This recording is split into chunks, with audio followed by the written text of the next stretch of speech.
So, thank you for all being here. This is our last day already of the third day, the last day of the Artificial Intelligence Webinar Week already. Yesterday and the day before that, we held already four other presentations who provided different views and aspects of artificial intelligence in their universities. And today we also have two very, very nice presentations coming up. Let me see. I will go through these slides with you. So this was yesterday and the day before, but today we will have two presentations. The one is from Olaf Zawacki Richter. He is from Karl von Ossietzky University in Oldenburg, Germany. And his presentation is about AI applications in higher education, challenges and opportunities in ODE. And afterwards, we have the last presentation, Covadonga Rodrigo, UNET, and Francisco Iniesta, who will be here as well, about I will not worry so much about buying an intelligence learning system, but spending money on buying a sexist one. So it sounds already very interesting, and I'm looking forward to your presentations. So let's roll. I will now show you the first slides of the next presentation from Olaf. See? Yes. So please feel free to introduce yourself and to your presentation on artificial intelligence, Olaf. Yeah, Bo, thank you very much for your kind introduction. Yes, I'm Olaf Zawacki Richter from the University of Oldenburg in Germany. I hope you can all hear me, can see me. Yeah, my presentation, my talk will be about AI applications in higher education and what are the challenges and opportunities in ODE and open and distance education. And I would like briefly to go through the questions that I would like to address in my talk.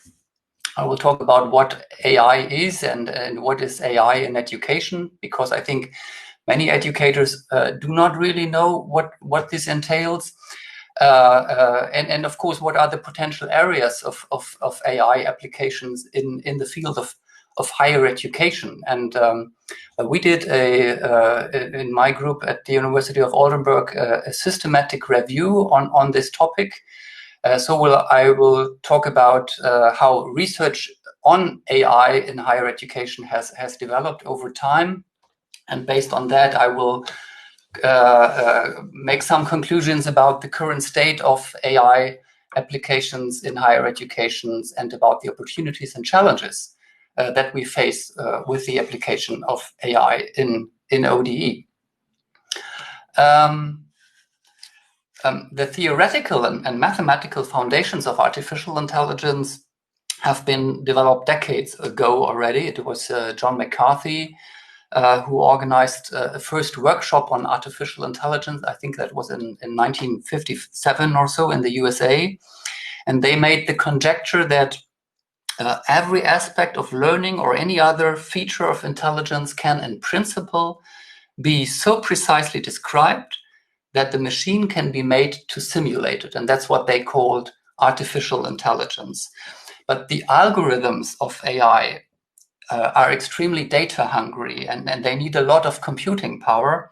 And that's why we are seeing this huge wave of interest into AI in recent years, because of the, as you can see here, of the exponential growth of computing power and the abundance of digital big data that is now available via the internet, in social networks or sensors that produce massive amount of visual data that we have never seen before.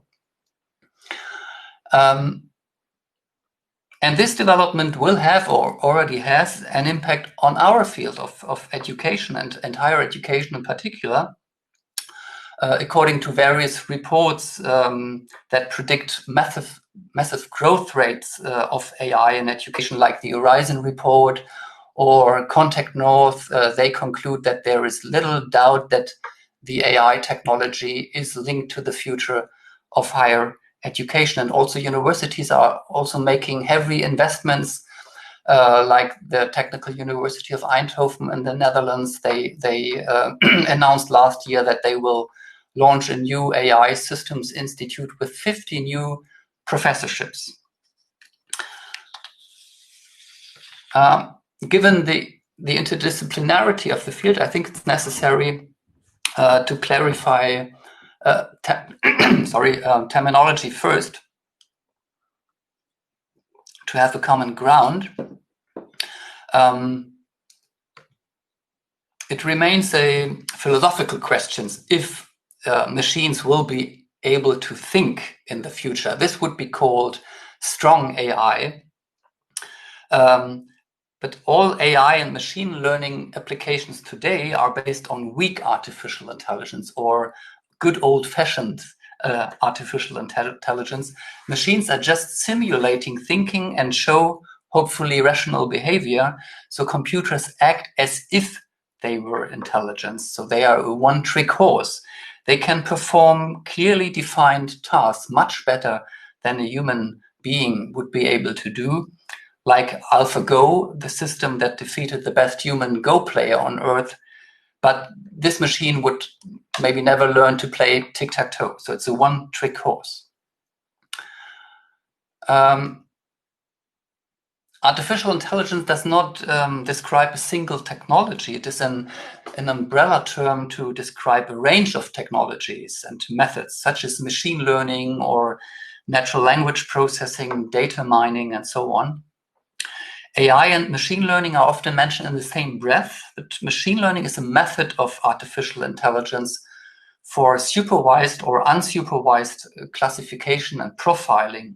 For example, to predict the likelihood of a student to drop out or being admitted to a program, or to identify topics in written assignments. So machine learning is a subset of artificial intelligence. And deep learning, in turn, is a method of machine learning based on artificial neural networks. And this method was used by AlphaGo to defeat the best Go player on Earth. So then, what is artificial intelligence in education? Some Spanish colleagues wrote that this technology is already being introduced in the field of higher education, although many teachers are unaware of its scope and above all of what it consists of. And this was the motivation also for our systematic review. There is a recent report on AI Ed by Baker and Smith. They use a definition that I find quite helpful, and they distinguish 3 different perspectives to categorize AI applications in education. There are learner-facing applications like an adaptive learning management system or an intelligent tutor system. There are systems for assessment or plagiarism tools that they would term teacher-facing applications. And then there are system-facing AI applications, for example, for monitoring tools on an institutional level. And we use this framework as well in our systematic review in higher education that we wrote for this special issue here in the International Journal of Educational Technology and Higher Education, that was edited by Tony Bates and his colleagues. Our paper is available there since the end of October, and it has been downloaded over 18,000 times. So I think this also shows the great interest in this topic. We do not really have time here to talk about this systematic review method, which comes from medicine and the health sciences. The application in educational research and the social science is a bit different. But those who would like to learn more about it, I would like to refer to our new book that was also published in an open access format at the end of last year. So in our systematic review, we addressed review questions in 3 areas. The first purpose was a mapping of the research literature. So how have publications on AI in higher education developed over time? Where are they published? Where are the authors coming from? What is their disciplinary background? We were also looking at definitions of AI in education, and we were interested in what kind of ethical implications, challenges, and risks were considered in the studies. And finally, of course, our goal was to explore and categorize the different sorts of AI applications that we find in the literature. It's interesting to note that the vast majority of AI research is done in the context of higher education. We found only very few studies or examples about AI in schools, in the school context, in continuing education or corporate training settings or vocational training settings. So we had 146 studies coming from the higher education context.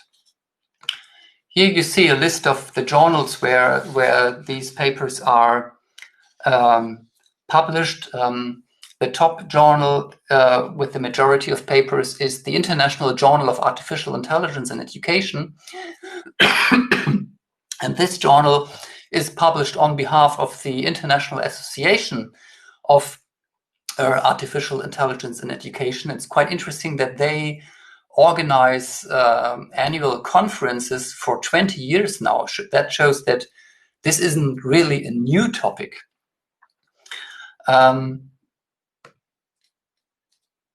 The field is, we can say that the field is clearly dominated by colleagues coming from computer science and STEM departments. Over, as you can see here, over 60% were written by computer scientists, engineers, and mathematicians.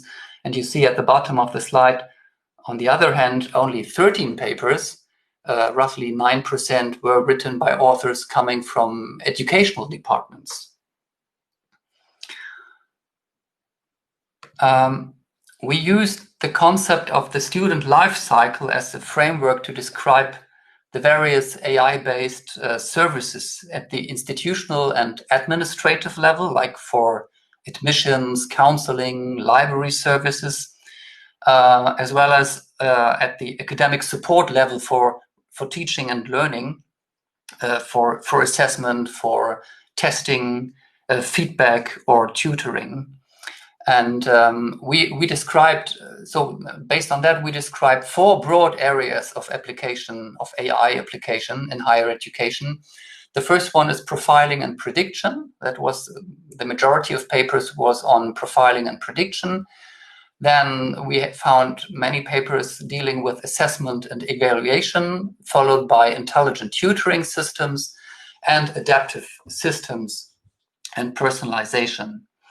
And they contain 18 sub-areas, but we cannot go too much into detail here now.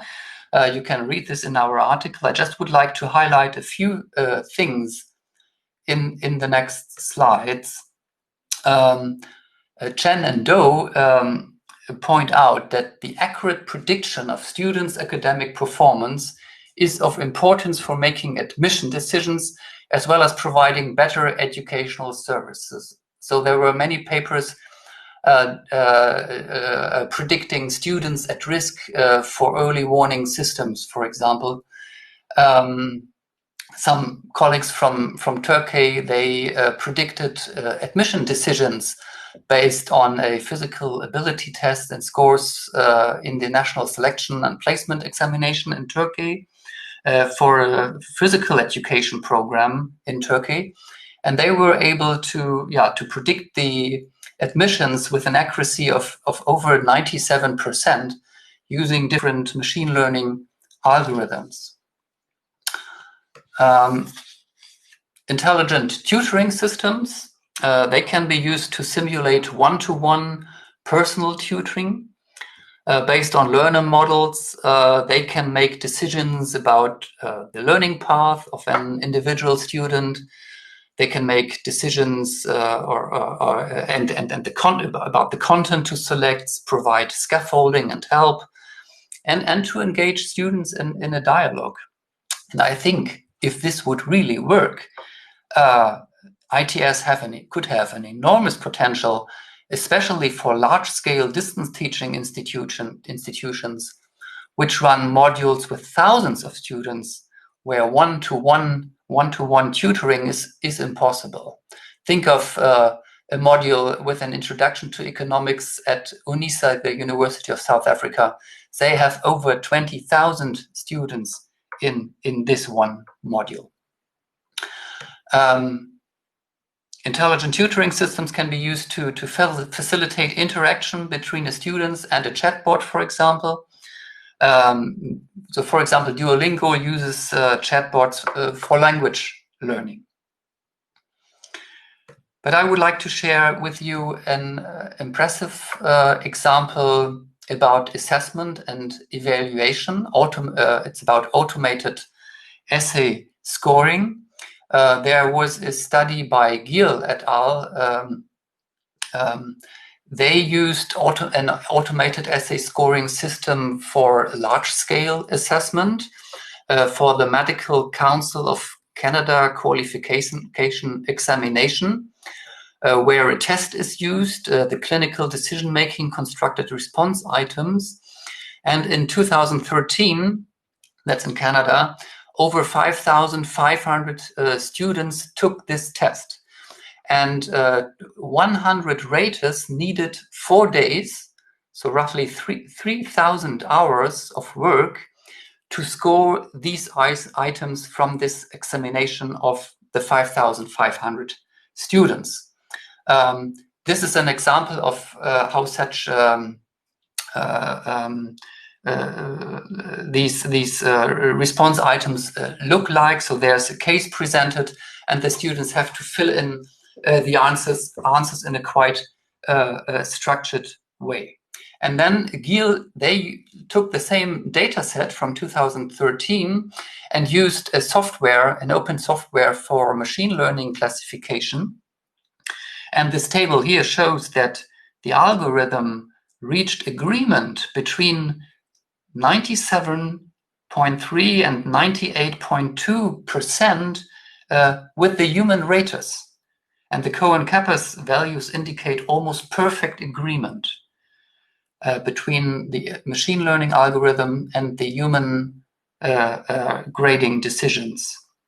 And this procedure required only 3.5 hours of one rater of coding to prepare the data, and then only 10 seconds to score all the 5,500 examinations of the year 2013. So I think this is really quite an impressive example how effective such a one-trick horse can work.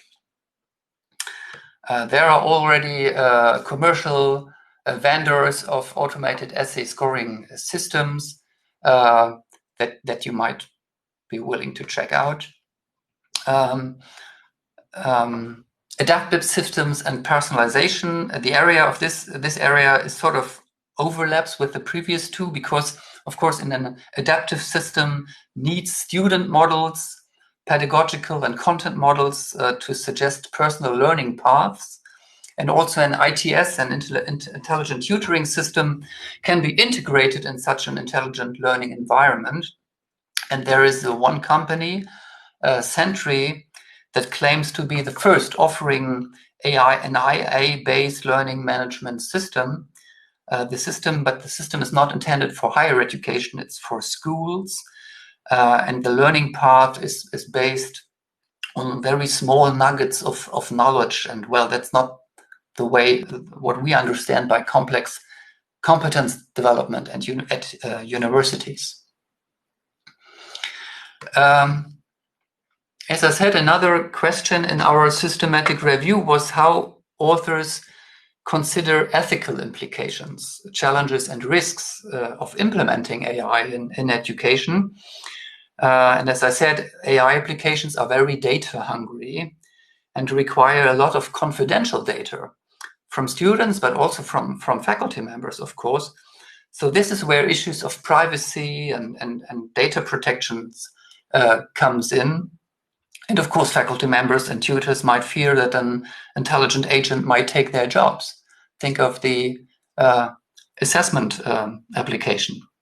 And Russell and Norvig remind us in their leading textbook on artificial intelligence that all AI researchers should be concerned with the ethical implications of their work. And a stunning result of our systematic review is that only 2 out of the 146 papers critically reflected ethical aspects and risks of AI ed. Because I think we should not strive for what is technically possible always, but always ask ourselves what makes pedagogical sense. And in China, systems are already being used to monitor student participation and expressions via face recognition in classrooms and display them to the teacher and to the parents as well on a dashboard, so-called intelligent classroom behavior management systems. What does this do to children who believe that the teacher can now read their thoughts?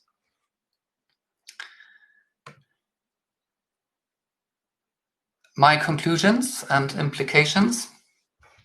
I think that AI ed applications have a high potential, especially for distance education institutions with very high student numbers, to support administrative services, to implement intelligent tutoring systems, and to apply automated grading, because classes are big enough to calibrate the AI systems for supervised machine learning. So this is big student data for learning analytics.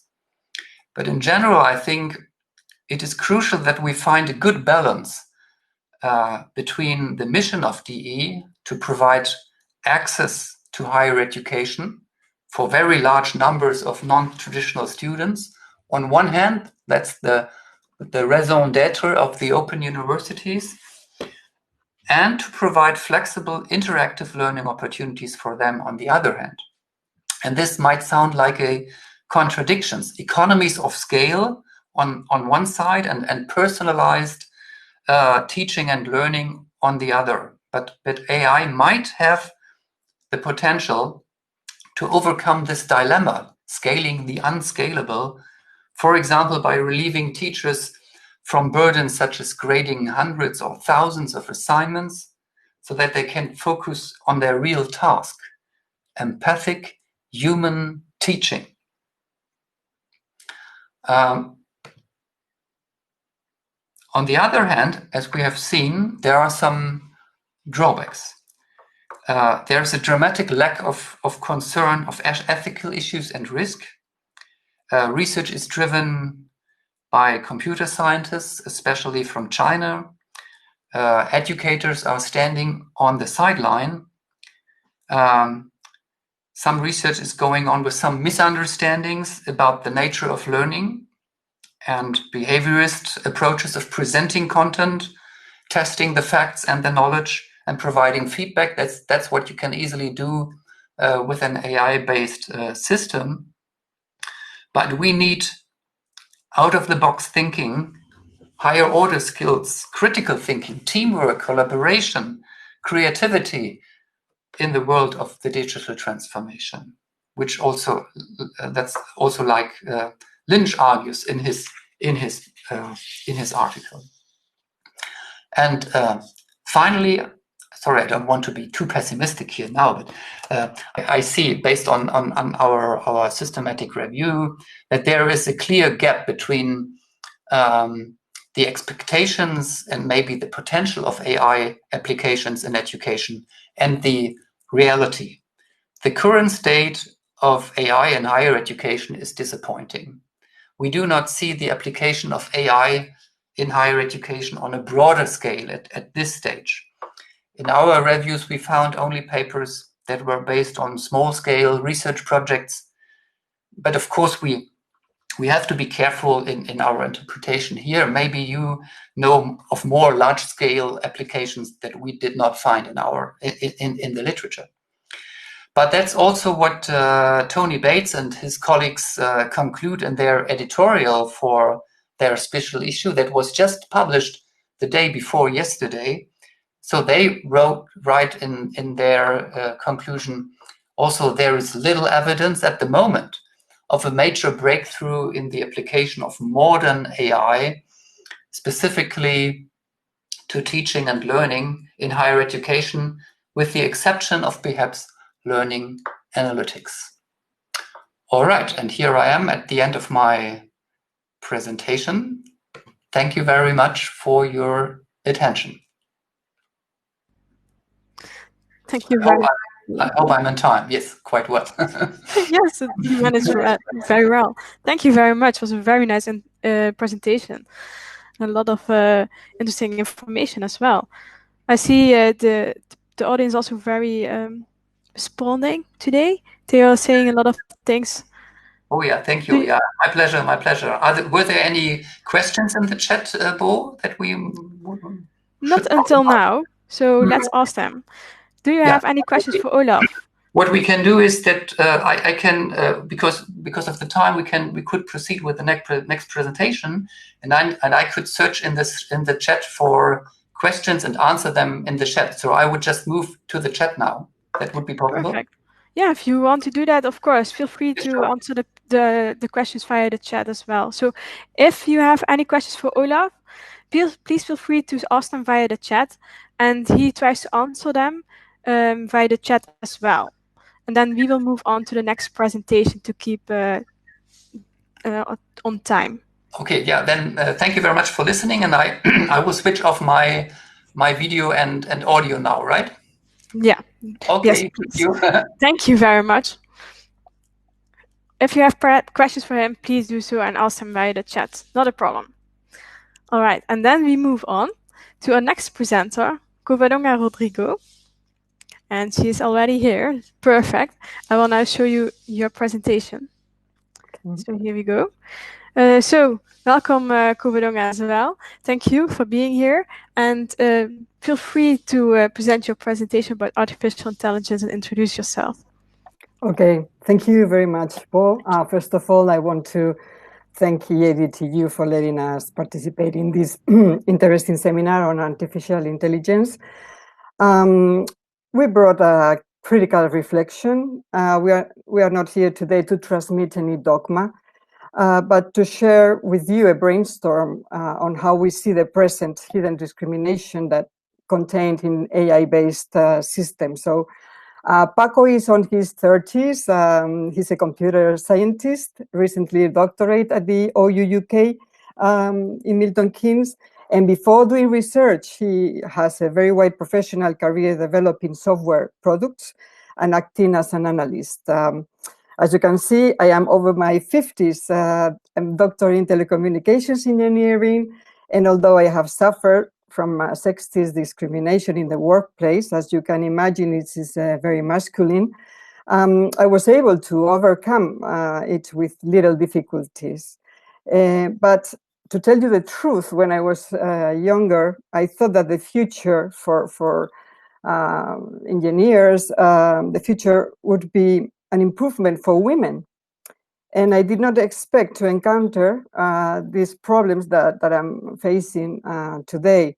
So this is the main reason why we are both here today, and this is the starting point for this talk. So just to focus the theme of the presentation and the proposal of this webinar week, there are many forms for AI applications in this education field. We might have, I don't know, avatars as learning partners, or we may have teaching robots as teaching assistants, or we can engage our students in very fun robotic labs, or we might have chatbots for students' assistants. So just take a brief look into some of them. Okay, we can use chatbots easily, for example, to up-to-date information for the institution. So they facilitate the student requests, and they collect information about the student's preferences and also about what the student can or cannot find on the website. In Spain, we have many examples of those. I highlighted one from the CU that is done with Alexa, and another from the University of Murcia, and both of them, they help students on the registration process and on some other administrative issues. At UNED, we even have a new one. It's called IO. It's a chatbot for consultation on the final degree thesis in the Faculty of Psychology. So they can also help us to better student support. You know, there are some research that says that a pure student support is one of the key reasons why students drop out of colleges. So it is important to get that information. We might even have other means. For example, we can use avatars that can enhance students' engagement. The students nowadays are already accustomed to the instant messaging platforms and social media.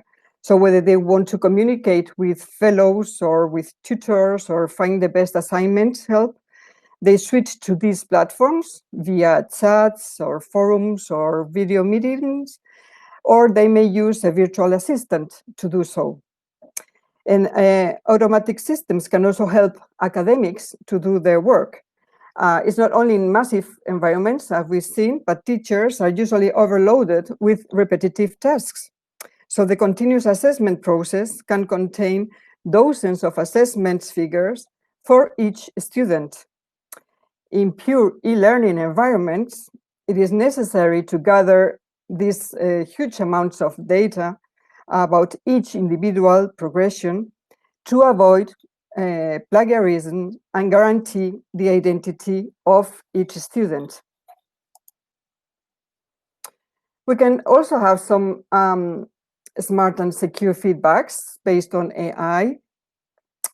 Feedback, whether it is for the student or the teacher, it is very important to improve the learning process. The student's feedback gives an opportunity for the teachers to identify gaps in their teaching efforts, and they can do better. The teacher's feedback allows the students to identify the areas where they need to do some extra work. But what about our students now? They come from these X, Y, Z, T, the tactile generations. So they demand a 24/7 immediacy, 24/7 availability for both platforms and assistance. They cannot wait. So this is a generation of people who never stop. And technology has enabled them to get everything instantly. So whether it is sending an email or posting a picture or searching a place or even finding online assignment help, everything can be done with just a few clicks.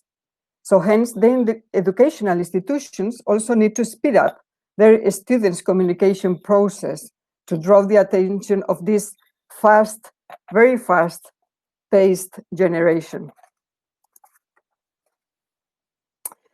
Also, popular application of artificial intelligence is an intelligent tutoring system. This can provide a personalized learning environment to the students by analyzing their responses and how they go through the learning content. Some of these are now used in the context of language learning, presenting real case situations through virtual environments, avatars, and chats that the student can use for textual or voice interaction. And aside of all these real applications, we have the power of learning analytics.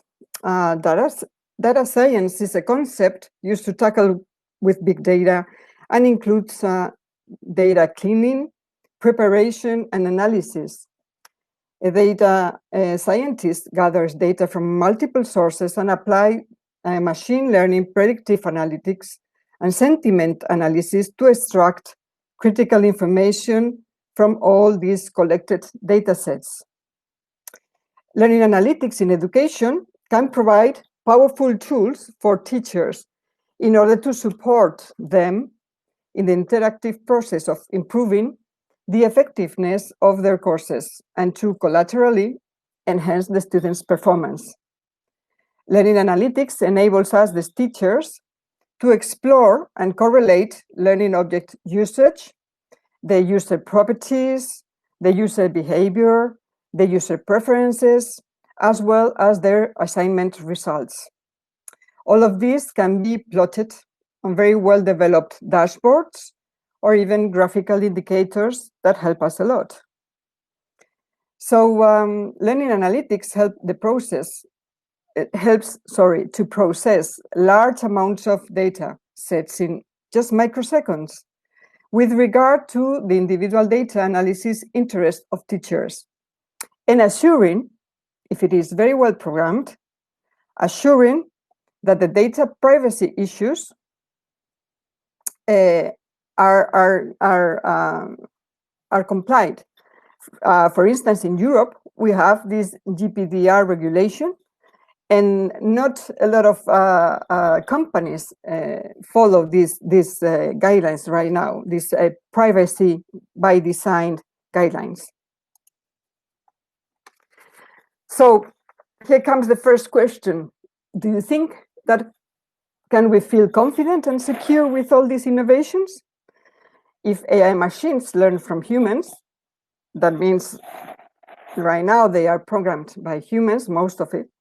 So there's a good chance that they will also adopt the biased gender, racial, or socioeconomic that already exists in society. So AI is a technology with a high disruptive potential. No one can say that it is not true, but it carries significant risks for individuals, their values, and their personal development. That's our thought. There is also a risk that AI will lead to new social inequalities, which will overlap with the already worrisome digital gap that exists globally. So we see dangers for discrimination. And it's not only the gender inequality that is the topic of this presentation, but it could be also regarding poverty, geographical isolation, minority status, and for sure, about people with disabilities. So here comes the fact one.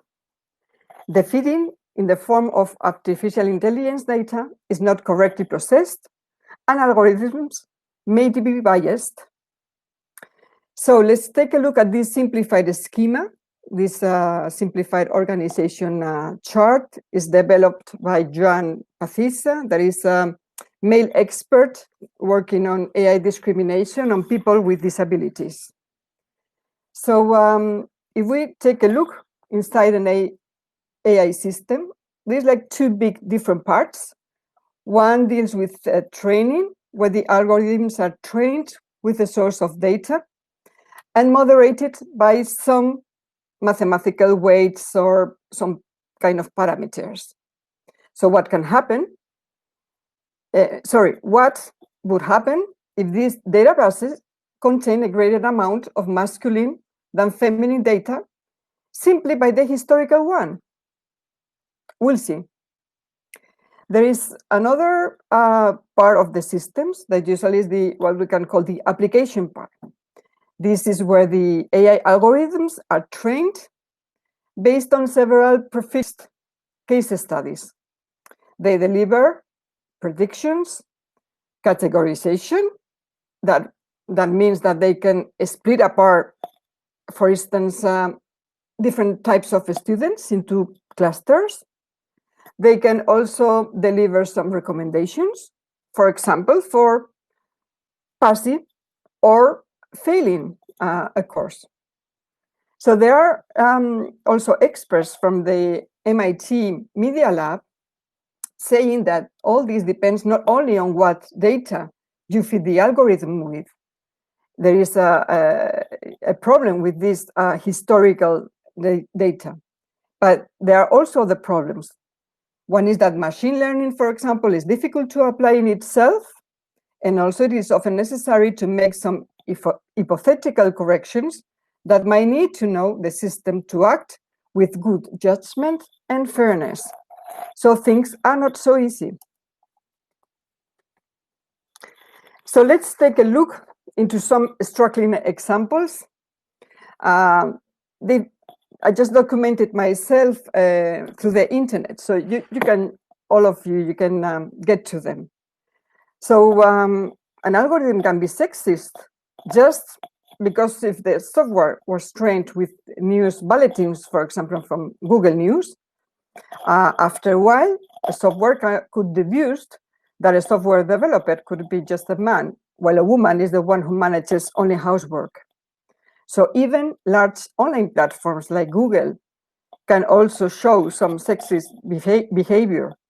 The gender neutral words like doctor can also be mistranslated in some languages by Google Translator and adding the male gender to the profession.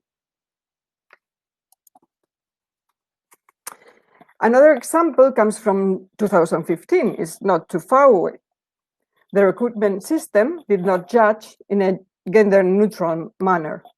And the fact was that the machine learning specialist trained the artificial intelligence tool from patterns that could be observed to the curricula presented to the company for a decade. So that is the reference to the historical ones. And most of this data recorded in the database belonged to men. So the system just preferred male candidates.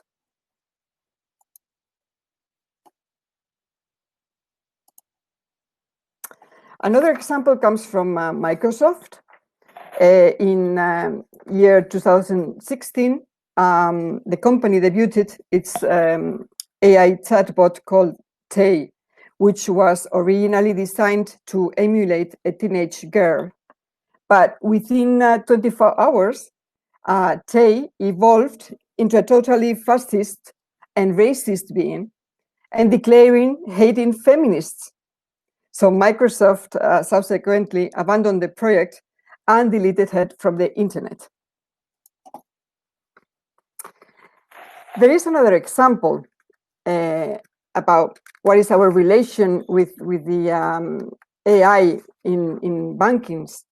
And there is a recent piece of news explaining how a woman received inexplicably a lower credit limit than her husband.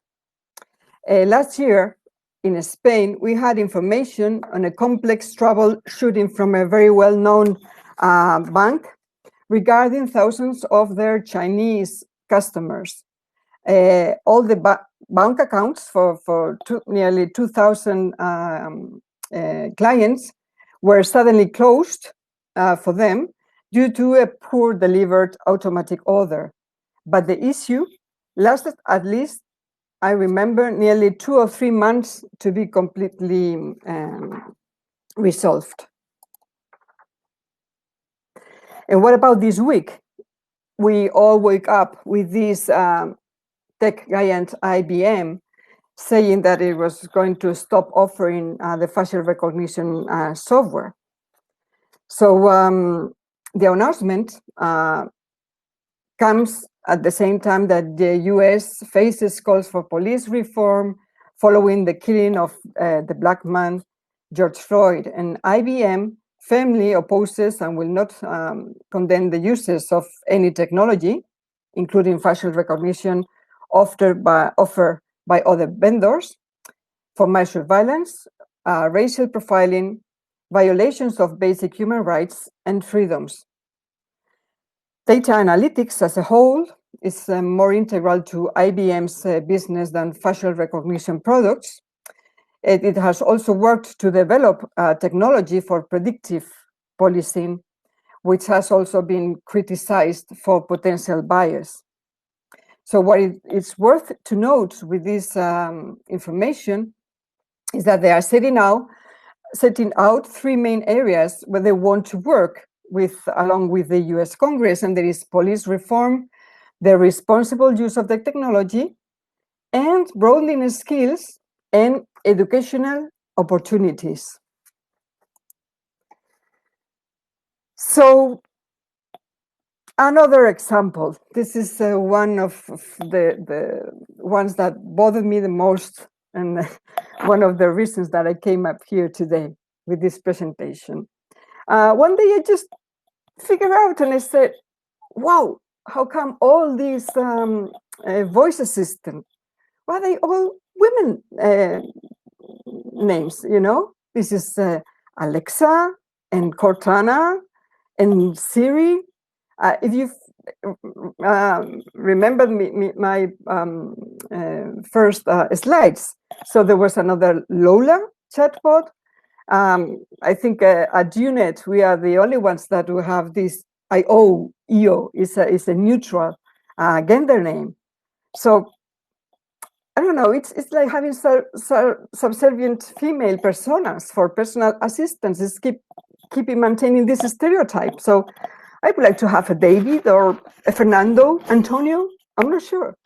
So the industry is already filled with services and products that have gender bias effectively, not only in the names, but also programmed into them. We call about this historical data. So if voice recognition technologies are trained and tested only by men, it will struggle to understand also female voices. So now we come to fact number 2. So who are really programming these algorithms, the AI algorithms? Well, the survey says that mostly 92% of software developers are men. And the tech industry has a severe gender diversity problem.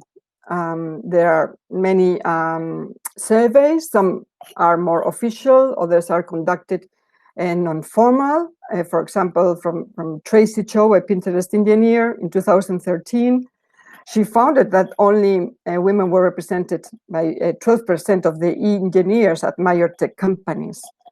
If we see the figures in Google, LinkedIn, Facebook, Yahoo, the figures are very low. It's 10, 15, 17, 20. Please read with me, you know. Is in technical jobs, it's a very, very, very few amount of women there, and so it's really an issue. But the number of software developers is not only a problem of one country; it's all over the world. So only nearly 1/3 of the software developers in the world in 2019, so it's last year, they were only women. But there are not only gender differences there. In the West, female participation in computer science has plunked since the mid-80s, while female participation in medicine and other scientific fields has increased steadily. You can take a look into some of the figures and the countries. My country is not doing so bad, not so good. We're in the 7th position. But to give you some examples, only 16 of computer science undergraduates in the UK and a similar proportion in the United States are female. The balance in is completely different in other countries, such as India, Malaysia, or Nigeria, where more than 50% are girls. So they are really passionate about coding. I followed a professor, it's called Gina Rippon, is a neuroscientist at Aston University in Birmingham, and she has studied extensively cognitive differences between men and women. And even if there are well-established sex differences at any level, they are always very, very tiny. So the differences between male and female's performance, if present, are very small and can disappear with training and are not consistent across cultures. Another study showed that differences in personality traits between men and women varied widely across countries, depending on the status of women in each society. Women, it's true that we are more prone to anxiety, but does not imply that this difference is a function of hormones or hardwiring of the brain. So in fact, there is a compelling evidence that unconscious biases have a powerful effect on what people expect themselves to be good at and how they perform.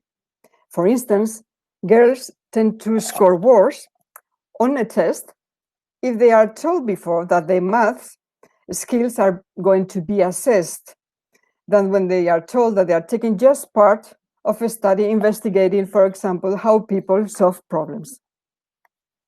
So the context is very important. But what do we think that what's the reason why there are more male software engineers than female software engineers? Okay, for many years, young women were influenced away from STEM professions. It is also true that those are male-dominated environments, and women can often feel isolated and hostile. And we also have this male computer geek stereotype, no? As it says here, it's programming can be boring. Being a software engineer is just not sexy at all. I don't want to sit in front of a computer all day, just I don't know, tapping with my fingers. So it's true that we have a lot of work to do. So that's the question here. No, is there anything that we can do? Can we all do something about it? Because it's not only about me giving this presentation. I have a daughter, and you may have a sister, and you may be parents of a girl. So we all want to have this AI with no sexist bias. So yes, we can. We can do a lot of things. I'm going to show you now. So first, we can just take a look on all the very interesting scientific research that is already being made on biased algorithms. We can also include ethics in the academic curricula. There are already some important universities that have done that, and in all the subjects, but mainly in computer science curriculum. It is part of this philosophy of philosophical information that we need to add. So ethics in the age of artificial intelligence is an important topic that should be covered. And we might also include women references into the academic curricula. We have this impressive women, like Ada Lovelace. She published the first algorithm intended to be carried out by the Charles Babbage mechanical machine. We had this Heidi Lamar. She was an incredible mind that developed the frequency hopping algorithm that now is used in the Wi-Fi, in the GPS, with the Bluetooth connection, and she was also an actress. So all these great women. So what about transferring and showing these important references to the kids at the school or to adults at the university? So in this sense, I am now directing a couple of master thesis work. We are developing unique and full accessible learning materials based on some of these incredible women. And we're aiming to produce new learning objects and also design a specific methodology for its use in ordinary subjects in secondary schools. What can we do? Also in Europe, yeah, for sure. We had this week to answer to this white paper on artificial intelligence. We had this consultation opened till June 14th. So this proposal urges the European Commission not to abdicate its responsibility to regulate artificial intelligence in the service of prosperity and justice, to universalize the benefits of these technologies in a way that it really contributes to social, material, and spiritual well-being. I was a little bit disappointed, I have to admit, when I took a look into the white paper, because I was searching for all the matters regarding education, and I just found a couple of them. And one of it was just thinking about how this AI could reduce the costs of providing services. So, okay, I think we have a lot to think about. Well, my country is also this week very fond of these issues, and they just launched a charter of digital rights to protect citizens from the impact of technology. So this document hopefully will address issues such as the protection of vulnerable groups, new labor relations, and the impact of artificial intelligence. So just coming to the end, traditional female skills are so important to AI, whether it's nurturing, mothering, caring, problem solving, diplomacy, or critical thinking skills. Those are the ones that they say that we almost. But I am very fond of Sunny's words. Sandy Gulser-Korat, she's director for gender equality at UNESCO, and she was a pioneer in making gender equality a global priority at UNESCO in 2007. And she said, Siri and Alexa should have no gender, and correcting the biases of technology is essential to combat the gender gap, which is worrying in digital skills. So will e-learning evolve to personalization with a lot of AI to customize the content and the user preferences? Or maybe it will shift on a huge collection of open content and courses and people that will just, take them as they want and just, with this help yourself method. So we really don't know. I have pros and cons for both ideas. So what I think is the more important thing is that women, that we should be involved in the programming of these educational systems. So as Karen Spalding-Jones used to say, computing is too important to be just left to men. So thank you all for your attention, and we are ready for your questions or comments.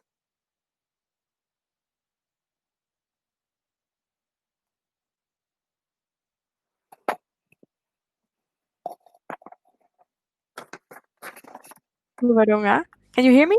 Yeah. Yes. Thank you very much for this presentation. This was a total different perspective on artificial intelligence I've never heard before, but it was very interesting to hear you talking about it. So I'm wondering if the audience thinks the same way as I do, and if they have any questions for you.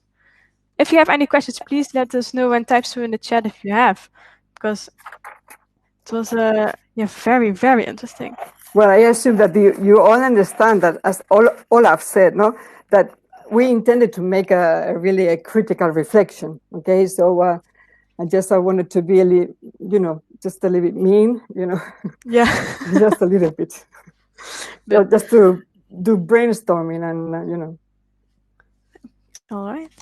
I see Alessandra is typing. Yeah, totally true. With Alessandra, it's not only female and male. Yeah, completely. This is not a depth talk. It was just taking a look on the, on different possibilities. And as I mentioned before, there are, a lot of risks, and not only, with this gender, biased, but also with other kinds of discrimination, and race, and a lot of students with disabilities. Are you conducting research? Not really, but I want to. Well, I've started to develop these resources with these master students, as I mentioned in my presentation. And first, we started last year. So once that we've got all the learning objects, they are based on radio pods. And so we are trying to, because this is a master, the students in this master are going to be teachers in high school and in secondary school. So we are just developing the methodology and all the information regarding the use of these learning objects. Thank you. Yes, Marta, I saw you. You were raising your hand. Indeed, I see the question popping up in the chat. So, let me see. That's a very nice comment. Thank you. Okay. Well. Jose Bidar is also typing, I see. All right. Yes. Okay. A lot of Thank you very applause. much for all the comments. I think there's no other question popping up so far. I think only congratulations and thank yous.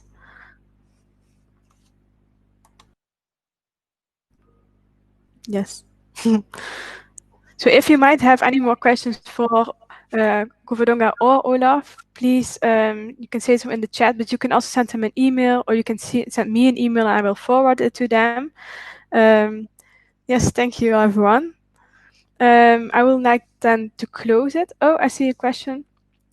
How do you get move girls and women in the STEM subjects?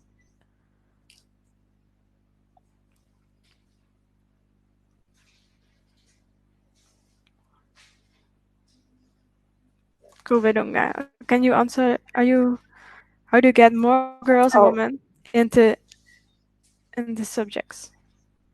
I don't know. To tell you the truth, I just have two nephews that are starting engineering. So I don't know. I think it's a matter. I entered the university in the 80s, and I thought that my country was, very modern, and we had no problems. I didn't have any problem at home with my family or in the university place. Everything was okay. But when you start to do the work, it's true that it's a very male environment. So a lot of women might not feel comfortable with that. So I think it's very useful to show them all the things that women can do and how we all feel, and there is a very nice place to be involved.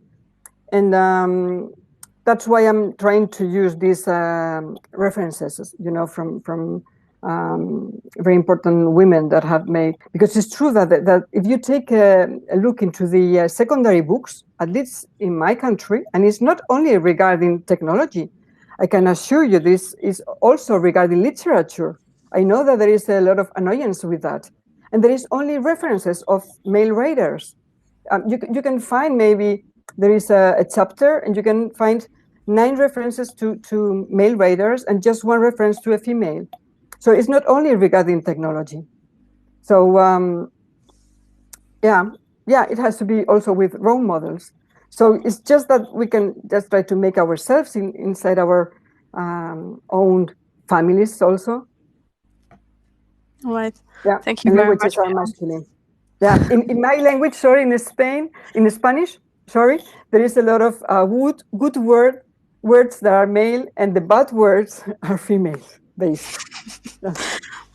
I think Alessandra agrees as well. She's Italian, and I've heard her always talking We about might it. have the same problem. I agree. No, thank you very much for your answers, and thank you for presenting, Olaf and Goverdonga. All the presentations I uploaded on our SlideShare account, so you can find them there if you want to see them again or twice, or you want to send them to other people as well. I will upload this recording as well on our YouTube channel afterwards, and I will send you all the link and to the channels via email.